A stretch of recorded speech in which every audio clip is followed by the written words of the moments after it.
अस्सलाम वालेकुम। यहाँ से हम अपना नेक्स्ट टॉपिक स्टार्ट कर रहे हैं एंडोप्लाज्मिक रेटिकुलम का। ये टॉपिक लॉन्ग और शॉर्ट दोनों पॉइंट ऑफ व्यू से इंपॉर्टेंट है। मतलब ये कि आपकी बुक चेंज हुई है तो हो सकता है इससे लॉन्ग आ जाए, लेकिन मेरी नज़र में इस टॉपिक के अलावा काफ़ी इंपॉर्टेंट लॉन्ग्स हैं, जैसे कि हमारे पास सेल मेम्ब्रेन है, सेल वॉल है और इसके अलावा न्यूक्लियस है, जो इंपॉर्टेंट लॉन्ग क्वेश्चन हमारे गुजरे हैं। लेकिन इसमें से अगर आप शॉर्ट भी प्रिपेयर करेंगे और इन केस आपका लॉन्ग आ जाता है तो ये इतना छोटा टॉपिक है कि आप दोनों लिहाज से आपका कवर हो जाएगा। इसमें अगर हम देखें तो आपके पास उसने सिर्फ डेफिनेशन दी है एंडोप्लाज्मिक रेटिकुलम की फर्स्ट पैराग्राफ में, उसका और साथ दो टाइप्स बताई हैं। सेकंड पैराग्राफ में उसने फर्स्ट टाइप को एक्सप्लेन किया है और थर्ड पैराग्राफ में उसने सेकंड टाइप को एक्सप्लेन किया है। टोटल ये आपका टॉपिक है एंडोप्लाज्मिक रेटिकुलम का। सबसे पहले वो आपको डेफिनेशन देता है, it is a network of membrane bound channels present throughout the cytoplasm of eukaryotic cell. अब क्योंकि ये अपने जहन में बात रखनी है, क्योंकि endoplasmic reticulum membrane bound structure है, इसका मतलब है कि वो प्रोकैरियोटिक सेल्स में नहीं होगा, यूकैरियोटिक सेल्स में ही होगा। अब ये एक पूरा एक नेटवर्क है, पूरा एक जाल बिछा हुआ है मेम्ब्रेन बाउंड चैनल्स का। ऐसे चैनल्स जो कि मेम्ब्रेन बाउंडेड हैं, जिनके इर्द गिर्द मेम्ब्रेन है, प्रेजेंट थ्रू आउट साइटोप्लाज्म। ये न्यूक्लियस से शुरू होता है एंडोप्लाज्मिक रेटिकुलम और आपके सारे साइटोप्लाज्म में इसका पूरा जाल, इसका नेटवर्क फैला हुआ है। अब इससे आप इमेजिन करें कि सेंटर में आपके न्यूक्लियस आ गया, फिर आपके पास आगे सेल में साइटोप्लाज्म सारा आ गया, एंड पे सेल मेम्ब्रेन, इर्द गिर्द काफ़ी सारी और ऑर्गेनेल्स भी हैं, लेकिन उनके ऊपर सारा ये एक नेटवर्क, एक जाल बिछा हुआ है न्यूक्लियस से लेकर सारे साइटोप्लाज्म तक। ये आपके पास एंडोप्लाज्मिक रेटिकुलम है। अब आगे आपके पास दो टाइप्स हैं एंडोप्लाज्मिक रेटिकुलम की। सबसे पहले है रफ एंडोप्लाज्मिक रेटिकुलम RER और दूसरा आपके पास है स्मूथ एंडोप्लाज्मिक रेटिकुलम SER। ठीक है, ये दो टाइप्स आपको आपके लिए शॉर्ट के लिहाज से इंडिविजुअली भी इंपॉर्टेंट है। आपसे सिर्फ रफ एंडोप्लाज्मिक रेटिकुलम का पूछ सकता है, सिर्फ स्मूथ एंडोप्लाज्मिक रेटिकुलम का पूछ सकता है, या इनका डिफरेंस, इनका कंपैरिजन भी पूछा जा सकता है। अब ये आपके पास डेफिनेशन, उसके बाद SER और RER बेसिक आपकी हेडिंग्स आ गई हैं। अब हम डिस्कस करेंगे रफ एंडोप्लाज्मिक रेटिकुलम। इसके आप नाम से अंदाज़ा लगा लें कि ये स्मूथ नहीं है, इसमें रफनेस होगी। वो रफनेस क्यों है? क्योंकि इसके स्ट्रक्चर में रफनेस राइबोसोम्स की वजह से है। राइबोसोम्स वो ग्रैनुलर, वो दानेदार ऑर्गेनेल्स हैं जो कि रफ एंडोप्लाज्मिक रेटिकुलम के साथ अटैच्ड होते हैं। Numerous ribosomes are attached on its surface. इसकी सरफेस स्मूथ इसी वजह से नहीं है क्योंकि बेशुमार राइबोसोम्स इसकी सरफेस पे आके अटैच हुए होते हैं, आके जुड़े होते हैं। अब इसका काम क्या है? SER serves the function in protein synthesis. अब प्रोटीन सिंथेसिस में रफ एंडोप्लाज्मिक रेटिकुलम क्या फंक्शन परफॉर्म करता है? आपको पता है कि राइबोसोम सारे न्यूक्लियस के अंदर, न्यूक्लियोलाई के अंदर इकट्ठे होते हैं, असेंबल होते हैं, वहाँ बनाते हैं प्रोटीन, फिर वो ट्रांसपोर्ट हो जाते हैं रफ एंडोप्लाज्मिक रेटिकुलम पे, और ये इसका फंक्शन होता है कि ये राइबोसोम्स को जगह देते हैं रहने की, उन राइबोसोम्स को जो कि मशीनरी हैं प्रोटीन सिंथेसिस के। ये है वो फंक्शन जो कि रफ एंडोप्लाज्मिक रेटिकुलम प्ले करता है प्रोटीन सिंथेसिस में। प्रोटीन बनाने में रफ एंडोप्लाज्मिक रेटिकुलम इसी तरह से हेल्प करता है कि वो राइबोसोम्स जो कि मशीनरी हैं प्रोटीन बनाने की, उनको रहने को जगह देता है, उनको अपने साथ अटैच करके रखता है, अटैच करना अलाउ करता है। नेक्स्ट आपके पास है स्मूथ एंडोप्लाज्मिक रेटिकुलम। अब इनमें स्मूथनेस इसी वजह से है इनके स्ट्रक्चर में कि इनके साथ दानेदार राइबोसोम्स, ग्रेनुलर राइबोसोम्स अटैच नहीं हैं। आपकी बुक भी यही कहती है, इट लैक्स राइबोसोम्स, इनमें राइबोसोम्स नहीं होते। It is involve in lipid metabolism and in the transport of materials from one part of the cell to the other. अब ये इसका फंक्शन है स्मूथ एंडोप्लाज्मिक रेटिकुलम का। एक तो आपने अपने जहन में रखना है कि आपको बेसिक याद होगा, हमारे पास 4 बायोमोलिक्यूल्स हैं, कार्बोहाइड्रेट्स, प्रोटीन्स, लिपिड्स और न्यूक्लिक एसिड। अब यहाँ पे उन दो को डिस्कस किया जा रहा है, रफ एंडोप्लाज्मिक रेटिकुलम में प्रोटीन को और स्मूथ एंडोप्लाज्मिक रेटिकुलम में लिपिड्स को। अब आपने अपने जहन में ये रखना है कि smooth endoplasmic reticulum is involve in lipids की, लिपिड्स मतलब फैट्स, फैट्स को मेटाबोलाइज करता है। मेटाबोलाइज करना मतलब उनको तोड़ के उनसे एनर्जी और न्यूट्रिएंट्स लेता है। And in the transport of materials from one part of cell to the other. अब ट्रांसपोर्ट ऑफ मटेरियल को आप इसी चीज़ से जहन में रखें कि जो ये नेटवर्क है एंडोप्लाज्मिक रेटिकुलम का, ये न्यूक्लियस से लेकर सारे साइटोप्लाज्म पे फैला हुआ है। तो जाहिर है कि जब सारे साइटोप्लाज्म में इनका नेटवर्क फैला हुआ है तो इनके थ्रू ही काफ़ी सारी चीज़ें, काफ़ी सारे मॉलिक्यूल्स इनके थ्रू ट्रांसपोर्ट होते होंगे। तो ऐसे ही ये ट्रांसपोर्ट में ट्रांसफ़र होने में मटेरियल्स की from one part of the cell to other, उसमें हेल्प आउट करता है। जबकि साइटोस्केलेटन का हमने पढ़ा था कि cytoskeleton one part of cell to other में ट्रांसफ़र ऑफ ऑर्गेनेलिज में भी पार्टिसिपेट करता है, मटेरियल्स नहीं ऑर्गेनेलिज की मूवमेंट में हेल्प आउट करता है, और दूसरा cell to cell connection provide करता है। जबकि एंडोप्लाज्मिक रेटिकुलम के केस में ऐसा नहीं है, इसमें सिर्फ ट्रांसपोर्ट होते हैं मटेरियल्स फ्रॉम वन पार्ट, उसी एक सेल के एक हिस्से से दूसरे हिस्से तक। थर्ड पॉइंट आपके पास फंक्शन स्मूथ एंडोप्लाज्मिक रेटिकुलम का है। It also detoxifies. तो डिटॉक्सिफाई का मतलब होता है जहर मारना, जहरीलापन खत्म करना। It also detoxifies the harmful chemicals that have entered the cells. अब इसका काम ये भी है कि जितने हमारे हार्मफुल केमिकल्स सेल में एंटर हो गए हैं, जितने टॉक्सिन्स हैं, जहरीले केमिकल्स हमारे सेल के अंदर हैं, उनको डिटॉक्सिफाई करता है, उन केमिकल्स का जहर मारता है, उसके जहर को ख़त्म करता है। लास्ट आपके पास इसका स्मूथ एंडोप्लाज्मिक रेटिकुलम का फंक्शन है इन मसल सेल्स, जो हमारे मसल के सेल्स होते हैं, जो हमारी मूवमेंट में हेल्प आउट करते हैं। The SCR is involve in contraction process. Contraction process यही है कि आपके मसल्स कॉन्ट्रैक्ट और रिलैक्स करते हैं, सिकुड़ते हैं और रिलैक्स करते हैं, जिससे कि आपकी बॉडी, सारे बॉडी के जो मसल सेल्स हैं वो ऐसे ही मूवमेंट में हेल्प आउट करते हैं कि हमारे मसल्स कॉन्ट्रैक्ट रिलैक्स करते हैं और उसी से हमारी बॉडी मूव करती है। अब जो हमारे मसल सेल्स हैं उसमें SER स्मूथ एंडोप्लाज्मिक रेटिकुलम ज़्यादा होता है मसल के सेल्स में, और ये जो स्मूथ एंडोप्लाज्मिक रेटिकुलम है ये कॉन्ट्रैक्ट और रिलैक्स करके इंडिविजुअल लेवल पे मसल्स की कॉन्ट्रैक्शन और रिलैक्सेशन के प्रोसेस में इन्वॉल्व होता है, हिस्सा डालता है अपना। अब यहीं आप डायग्राम भी अगर देखें 3.9 फिगर, सेंटर में उसने न्यूक्लियस दिखाया है, न्यूक्लियर एनवलप है, और साथ ही एंडोप्लाज्मिक रेटिकुलम रफ शुरू हो गया है। पहले रफ एंडोप्लाज्मिक रेटिकुलम है जिसके साथ राइबोसोम्स अटैच्ड हैं, देन उससे बाहर की तरफ आए तो स्मूथ एंडोप्लाज्मिक रेटिकुलम है, और ये जाल पूरे साइटोप्लाज्म के इर्द गिर्द फैला हुआ है। अब आपने ये देखना है कि अगर आपको ये टॉपिक लॉन्ग में आता है तो आपने कैसे अटेम्प्ट करना है। सबसे पहले आप एंडोप्लाज्मिक रेटिकुलम की डेफिनेशन लिखेंगे, देन उसकी टाइप्स मेंशन करेंगे। उसके बाद आप दिखाएंगे डायग्राम के थ्रू के न्यूक्लियस सेंटर में है, इर्द गिर्द रफ एंडोप्लाज्मिक रेटिकुलम है विद राइबोसोम्स, और उसके बाद स्मूथ एंडोप्लाज्मिक रेटिकुलम है। देन आप उनका डिफरेंस लाइन ड्रॉ करके, अगर आपको शॉर्ट में भी इनका डिफरेंस आता है तो आपके लिए बेहतर है कि आप लाइन ड्रॉ करके कंपैरेटिव डिफरेंस, कंपैरेटिव वे में डिफरेंस सारा लिखें। लेकिन अगर आपको किसी एक रफ एंडोप्लाज्मिक रेटिकुलम या स्मूथ एंडोप्लाज्मिक रेटिकुलम पे नोट आता है तो आप उसको अकॉर्डिंगली अटेम्प्ट कर सकते हैं। देन अगेन सबसे पहले इनमें जो मेजर डिफरेंस है वो कि RER में राइबोसोम्स अटैच होते हैं, SER में राइबोसोम्स लैक करते हैं, मतलब नहीं होते, नहीं मौजूद होते। देन आपके पास ये कि RER जो है वो प्रोटीन सिंथेसिस में इन्वॉल्व होता है।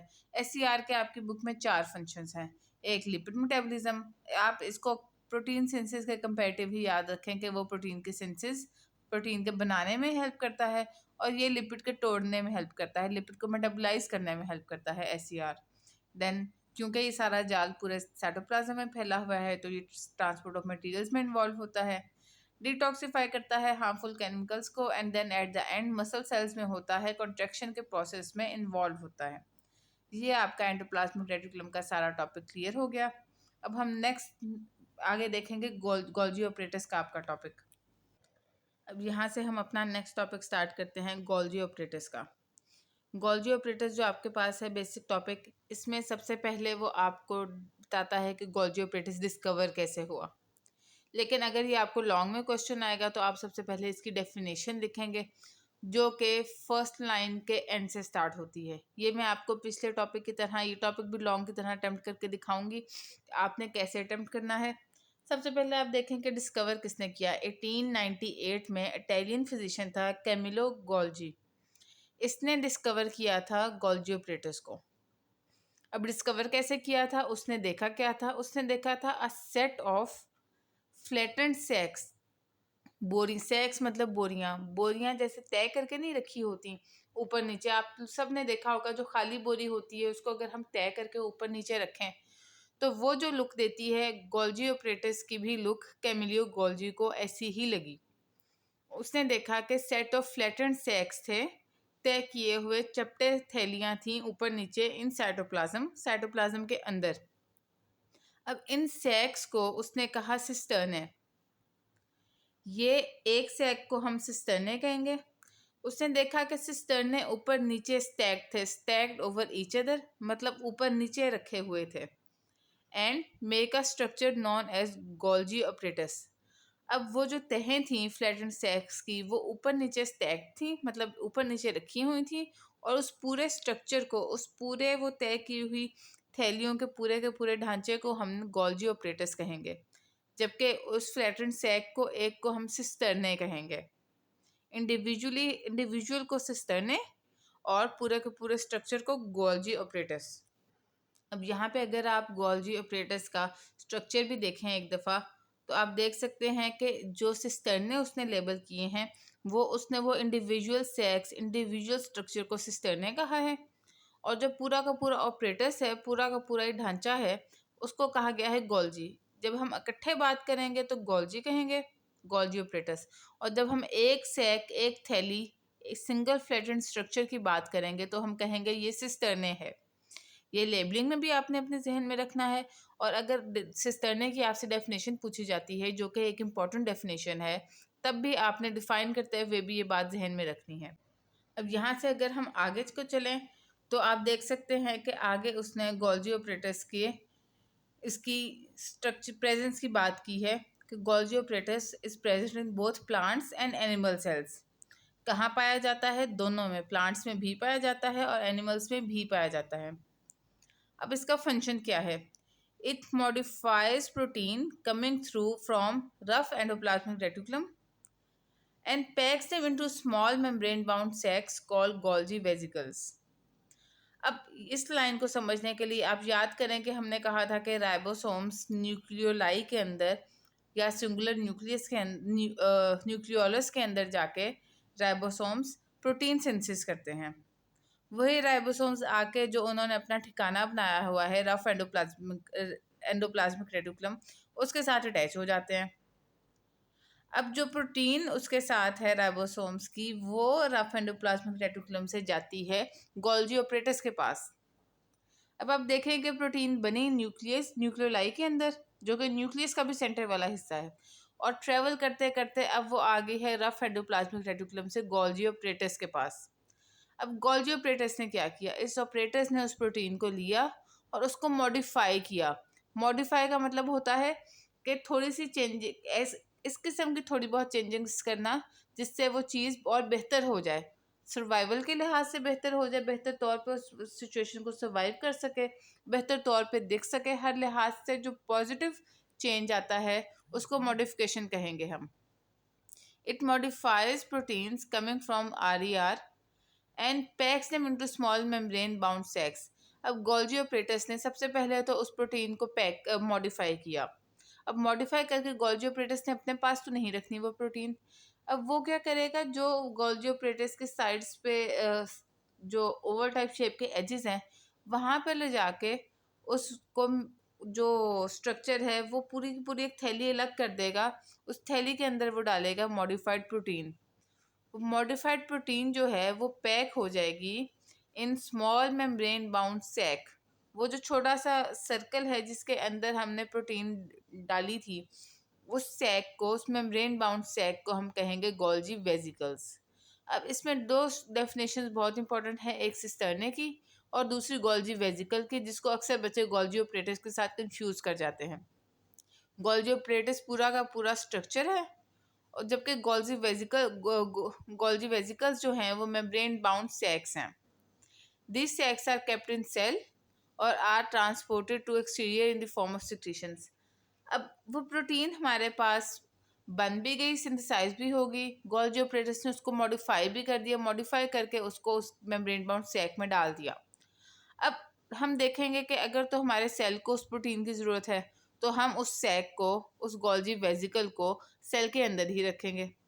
लेकिन अगर हमें लगता है कि हमसे ज़्यादा किसी और सेल को ज़रूरत है, बाहर किसी एक्सटीरियर स्ट्रक्चर को, किसी बाहर वाले स्ट्रक्चर को हमारे बॉडी के उस प्रोटीन की, उस गोल्जी वेजिकल की ज़रूरत है, तो हम उस गोल्जी वेजिकल को ट्रांसपोर्ट कर देंगे, मतलब मुंतकिल कर देंगे टू एक्सटीरियर, बाहर की तरफ, in the form of secretions. Secrete कर देंगे, मतलब निकाल देंगे उसको बाहर की तरफ। In 1906 Golgi was awarded Nobel prize for physiology in medicine. अब ये बात आपने जहन में रखनी है कि ये इंपॉर्टेंट एमसीक्यू है, किस साल गोल्जी को नोबेल प्राइज मिला था। दूसरी बात आपने जो जहन में रखनी है कि ये वर्ड नोबल नहीं है। नोबल लफ्ज़ का मतलब होता है शरीफ। नोबेल जो प्राइज है वो है, उसकी प्रोनाउंसिएशन नोबेल है, नोबल नहीं है। नोबेल जो नोबेल प्राइज डिस्ट्रीब्यूशन जो प्राइज है वो एल्फ्रेड नोबेल था, जिसकी डेथ एंड एंड जो है 20th सेंचुरी में उसकी डेथ हुई थी। वो बंदा बहुत अमीर था, साइंटिस्ट था, केमिस्ट था, उसने डायनामाइट बनाया था। उसका नाम था एल्फ्रेड नोबेल, और उसका ताल्लुक एक बहुत ही अमीर कबीर दी नोबेल फैमिली से उसका ताल्लुक था। आपको पता है जो सरनेम्स फॉलो करते हैं वो फैमिली नेम बड़ा पॉपुलर हो जाता है। जैसे आपने पुराने वक्तों में देखा होगा, अक्सर जैसे टीवी पे भी आपने देखा होगा, जैसे एडम्स फैमिली है, कार्टून्स हैं एडम्स फैमिली, उसमें एडम्स उनका सरनेम है। उस तरह द नोबेल फैमिली में नोबेल इनका सरनेम था। ये साइंटिस्ट था एल्फ्रेड नोबेल। इसने शादी नहीं की थी, इसकी आल औलाद नहीं थे। इसने जो अपना सारा पैसा, सारी इस्टेट, माल और ज़मीनें वगैरह थी, उनको उसने डोनेट कर दिया था कि वो नोबेल प्राइज़ बनाया जाए, एक फाउंडेशन बनाई जाए, ऐसा इदारा बनाया जाए जो कि साइंटिस्ट को सराहे, उनको फाइनेंशियली और उनको जो है इंटरनेशनल लेवल पे रिकग्नाइज करे। अब ये होता है, ये है नोबेल प्राइज़ की हिस्ट्री, कि ये बेसिकली एक साइंटिस्ट एल्फ्रेड नोबेल के नाम पे रखा बना था। और 1906 में गोल्जी को नोबेल प्राइज़ मिला था फिजियोलॉजी और मेडिसिन की फील्ड में। ये बायो से रिलेटेड फील्ड है, फिजियोलॉजी और मेडिसिन की, जिसमें इसको प्राइज़ मिला था। अब यहाँ पे अगर हम फिगर देखें तो इसमें सबसे ऊपर वाले हिस्से पे वो दिखा रहा है कि वेजिकल्स जो हैं सिंथेसाइज करके प्रोटीन RER से वेजिकल्स गोल्जी ऑपरेटस में एंटर हो रहे हैं ऊपर वाली तरफ से। एरो भी देखें तो उसने अंदर की तरफ लगाया है, और नीचे की तरफ वो बता रहा है कि जो प्रोडक्ट ऑफ सिक्रीशंस हैं, मतलब कि गोल्जी वेजिकल्स जो हमारे पास हैं, गोल्जी वेजिकल्स वो या तो एक्सक्रीट करने के लिए, मतलब ये कि सेल से बाहर भेजने के लिए तैयार हो रहे हैं, इनको सेल से बाहर भेजा जाएगा, या प्रोडक्ट फॉर इंटरनल यूज़, या वो गोल्जी वेजिकल्स हैं जो कि सेल अपने अंदर अपने इंटरनल यूज़ के लिए, अपने अंदरूनी इस्तेमाल के लिए अपने पास रखेगा। जो हमारे पास गोल्जी वेजिकल्स होते हैं उसके दो इस्तेमाल हैं, या सेल से बाहर या सेल के अंदर। इंटरनल यूज़ के लिए जो होगा वो सेल के अंदर ही रहेगा, जो एक्सटर्नल यूज़ के लिए होगा वो सिक्रीशन, वो प्रोडक्ट ऑफ सिक्रीशन कहलाएगा। मतलब ये कि वो सिक्रीट कर दिया जाएगा, वो सेल से बाहर निकाल दिया जाएगा। स्ट्रक्चर हम पहले ही डिस्कस कर चुके हैं कि इंडिविजुअल फ्लैटेंड सैक्स को सिस्टर्ने कहेंगे, और पूरे के पूरे स्ट्रक्चर को गोल्जी वेजिकल ऑपरेटस कहेंगे। उम्मीद है ये आपको टॉपिक समझ आ गया होगा। अब हम देखेंगे कि इसको लॉन्ग में आप कैसे अटेम्प्ट करेंगे। अब इस तरह से आप इसको लॉन्ग में अटेम्प्ट करेंगे इस टॉपिक को। सबसे पहले आइए आपके पास गोल्जी ऑपरेटस की डेफिनेशन, और उसी के अंदर आपके सिस्टर्ने की डेफिनेशन भी कवर हो जाएगी। इस सेंटर पे जो मैंने ग्रीन में लिखा है ये समझाने के लिए लिखा है, ये एडिशनल इन्फॉर्मेशन है जो कि आपके बुक में नहीं है, कि सिंगल सेक्स सिस्टर्ने है और पूरा स्ट्रक्चर गोल्जी ऑपरेटस है। सामने पिक्चर भी बनाई है कि सिंगल सेक कौन सा है सिस्टर्ने, और पूरा का पूरा होल स्ट्रक्चर जो है वो गोल्गी ऑपरेटस कहलाएगा। अब इसकी डिस्कवरी की हेडिंग आएगी। डिस्कवरी में आप बताएंगे कि कैमिलियो गोल्गी ने इसको डिस्कवर किया था, और ये कि 1906 में इसको नोबेल प्राइज़ दिया गया था फिजियोलॉजी और मेडिसिन की फील्ड में। नेक्स्ट, इसकी प्रेजेंस प्लांट और एनिमल सेल दोनों में पाया जाता है। इसका फंक्शन क्या है? मॉडिफाई करता है प्रोटीन को, मॉडिफाई करके उस प्रोटीन को पैक करके डाल देता है गोल्जी वेजिकल्स में। अब वो जो वेजिकल्स हैं, जो सैक्स हैं, वो या तो सेल के अंदर रहते हैं या बाहर निकाल दिए जाते हैं इन द फॉर्म ऑफ सिक्रीशंस। ये आपके पास डायग्राम है। ये जो ऑरेंज से सर्कल्स हैं वो आपके पास हैं वेजिकल्स, वो वेजिकल्स जो ऊपर से RER से आ रहे हैं प्रोटीन लेके और मॉडिफाई करके प्रोटीन, दो किस्म के आपके पास गोल्जी वेजिकल्स बन रहे हैं। एक वो जो प्रोडक्ट ऑफ सिक्रीशंस है, दूसरे वो जिनको सेल के अंदर रखा जाएगा for internal use. Individual sex external है, येलो से राइट साइड पे लेबल्ड है और लेफ्ट साइड पे लेबल्ड है पूरा का पूरा स्ट्रक्चर, जिसको हम गोल्जी ऑपरेटस कहेंगे। ये आपका सारा लॉन्ग क्वेश्चन कवर हो रहा है यहाँ तक। अब यहाँ पे ये मैंने ज़रा लेआउट आपको बनाया है प्रोटीन का, जो मैं आपको बता रही थी सारी हिस्ट्री उसका। ये सारी इंफॉर्मेशन आपकी बुक में एक जगह नहीं है, ये 2-3 जगह मुख्तलिफ उसने बातें की हैं, जो कि आपके जहन में सिर्फ एक फ्लो डायग्राम, एक फ्लो चार्ट बनाने के लिए मैंने यहाँ इकट्ठे लिखी है। सबसे पहले ये जो पहली लाइन है, ये आपके न्यूक्लियस के टॉपिक से है, राइबोसोम्स। और न्यूक्लियस के टॉपिक में आपको ये बताया गया था कि ribosomes resemble in nucleoli for protein synthesis. अब आप देखें कि सेल मेम्ब्रेन है, बाहर सेंटर वाला सर्कल जो है वो न्यूक्लियस है। न्यूक्लियस के अंदर जो छोटी सी बॉल है वो न्यूक्लियोलस है। उसके अंदर जो ब्लैक स्पॉट्स हैं वो है हमारे राइबोसोम्स, जो कि प्रोटीन सिंथेसाइज कर रहे हैं। सेकंड पॉइंट आपके पास है कि ribosomes move out and are attached to RER and function in protein synthesis. ये आपके एंडोप्लाज्मिक रेटिकुलम से टॉपिक है, लाइन ली गई है और इसको आपको डायग्राम की फॉर्म में समझाया गया है कि वही ब्लैक डॉट्स जो कि न्यूक्लियोलस के अंदर थे, वो अब न्यूक्लियस से बाहर RER के साथ आके अटैच हो गए हैं। वही राइबोसोम जो पहले न्यूक्लियस में थे, वो अब RER के साथ अटैच्ड हैं। थर्ड लाइन है आपके टॉपिक गोल्जी ऑपरेटस से कि Golgi apparatus modifies proteins coming from RER and packs them into Golgi vesicles. ये उसने जो लाइन है वो आपको समझने के लिए ज़रूरी है कि आप देखें कि जहाँ से RER ख़त्म हो रहा है उसके पास गोल्जी ऑपरेटस पड़ा है। जो आपके पास राइबोसोम्स हैं जिनके पास प्रोटीन वेसिकल्स हैं, उसने वो वेसिकल निकाली, गोल्जी ऑपरेटस ने उसको कैप्चर किया और उसको कैप्चर करके उस प्रोटीन को मॉडिफाई करके अपने नीचे से अपने जो एग्जिट रूट था वहाँ से उसको मॉडिफाइड प्रोटीन को गोल्जी वेसिकल की सूरत में निकाल दिया। अब उस वेसिकल के दो फेट्स हैं, दो उसके जो हैं नताइज वो हैं फेट, दो किस्म के उसके फेट हैं, नताइज हैं, एंडिंग है। वो ये है कि या तो उसको सेल से बाहर निकाल दिया जाएगा एक्सटीरियर यूज़ के लिए, या उसको सेल के अंदर रखा जाएगा इंटरनल यूज़ के लिए। ये जो आपका प्रोटीन सिंथेसिस की चीज़ें बार बार आ रही थी हर टॉपिक में, 3 टॉपिक्स में इनको हमने देखा था, न्यूक्लियस राइबोसोम्स में देखा था, फिर आगे RER में देखा था, फिर गोल्गी ऑपरेटस में देखा था। ये इसको डायग्राम की फॉर्म में आपको समझा दिया है कि किस तरह प्रोटीन्स जो हैं वो न्यूक्लियोलाई से न्यूक्लियोलस से बन के सिंगुलर न्यूक्लियोलस प्लूरल न्यूक्लियोलाई उधर से बन के कैसे गोल्जी ऑपरेटर से मॉडिफाई होके इस हालत में आ जाती हैं कि या तो उसको सेल अपने अंदर रखे या बाहर निकाल दे, एक्सक्रीट कर दे। अब अगेन आपके पास जो लाइजोसोम का टॉपिक है उसमें उसने पहले आपकी बुक ने डिस्कवरी लिखी है, लेकिन आप पहले डिस्कवरी नहीं लिखेंगे, आप इसकी डेफिनेशन लिखेंगे जब आप ये लॉन्ग के लिए अटेम्प्ट करेंगे। लेकिन अभी हम आपके बुक के सीक्वेंस से चलेंगे, बाद में मैं आपको दिखाऊंगी कि लॉन्ग के लिए आपने ये टॉपिक कैसे अटेम्प्ट करना है।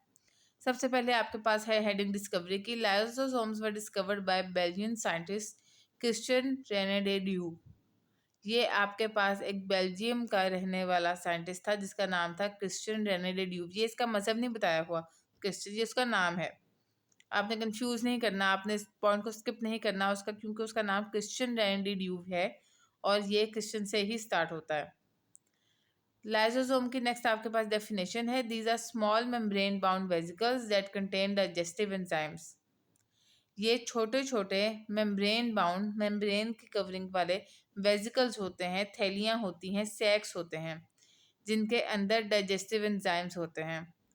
अब गोल्जी वेसिकल्स में और इन वेसिकल्स में क्या फ़र्क है? गोल्जी वेसिकल जो था उसके अंदर जो है हमारे पास मॉडिफाइड प्रोटीन थी, इसके अंदर आपके पास डाइजेस्टिव एंजाइम्स हैं। डाइजेस्टिव एंजाइम्स वो एंजाइम्स जो कि हज़म करने वाले हों, कुछ भी हज़म कर सकते हों, डाइजेस्ट कर सकते हों।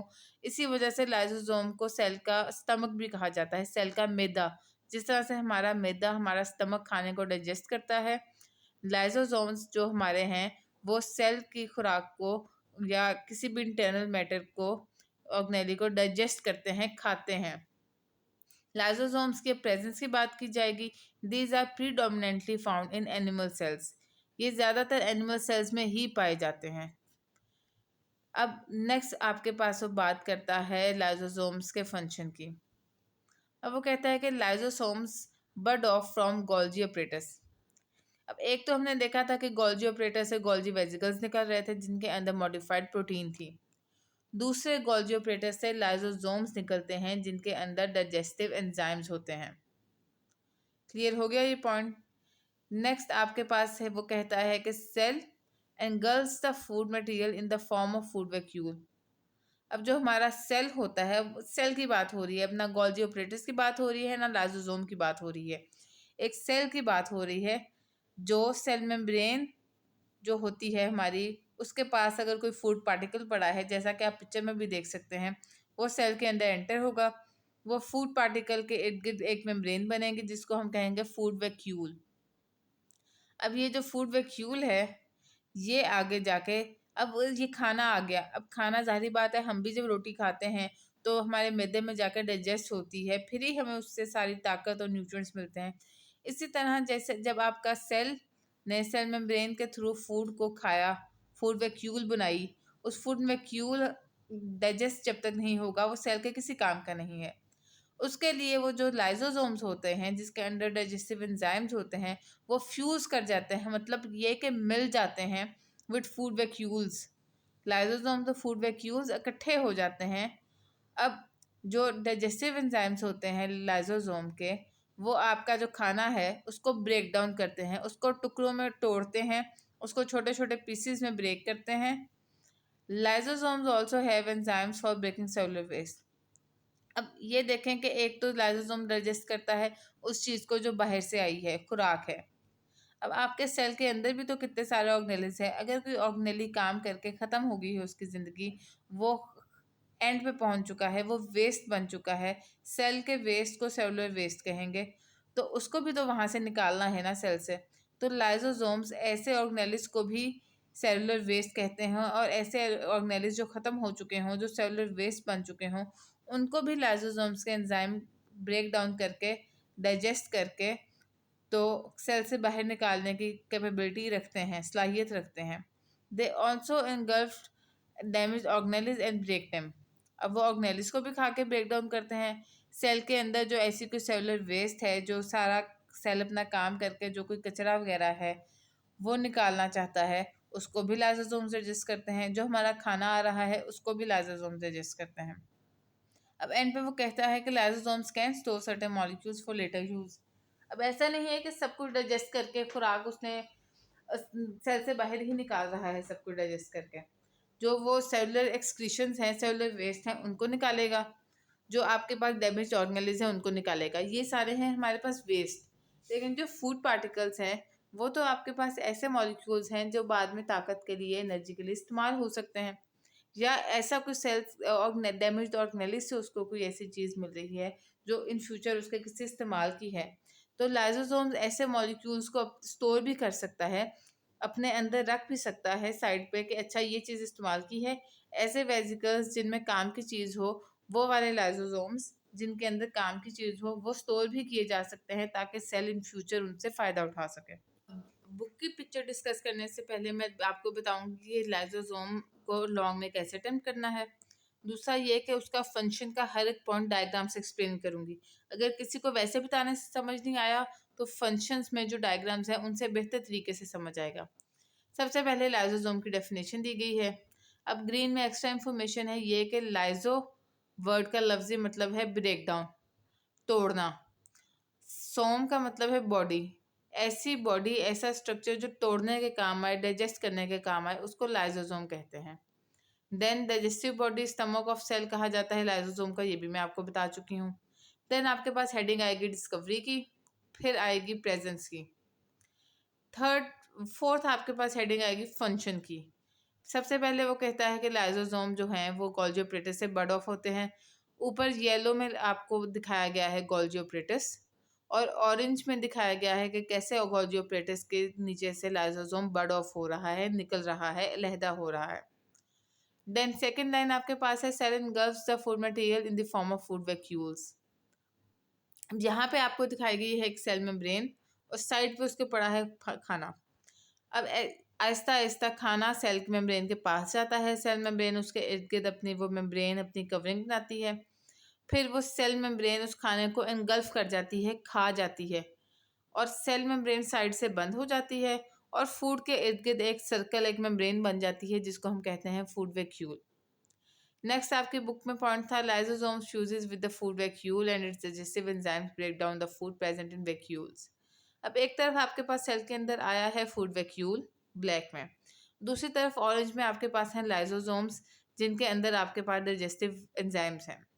अब ये फ्यूज कर जाते हैं, आपस में मिल जाते हैं, उससे जो डाइजेस्टिव एंजाइम्स हैं लाइसोसोम के, वो खाने को छोटे छोटे पीसेस में ब्रेक डाउन कर देते हैं। यहाँ पे पिक्चर में मैंने 3 ब्लैक सर्कल्स छोटे छोटे बनाए हैं जिससे ये दिखाया गया है कि वो एक फूड मॉलिक्यूल 3 में डाइजेस्ट होकर 3 में कन्वर्ट हो गया है।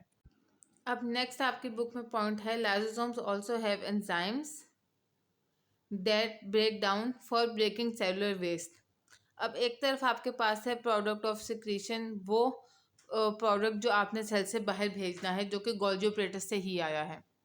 दूसरी तरफ है आपके पास लाइसोसोम्स जिसके अंदर डाइजेस्टिव एंजाइम्स हैं, ऑरेंज डॉट से बताए गए।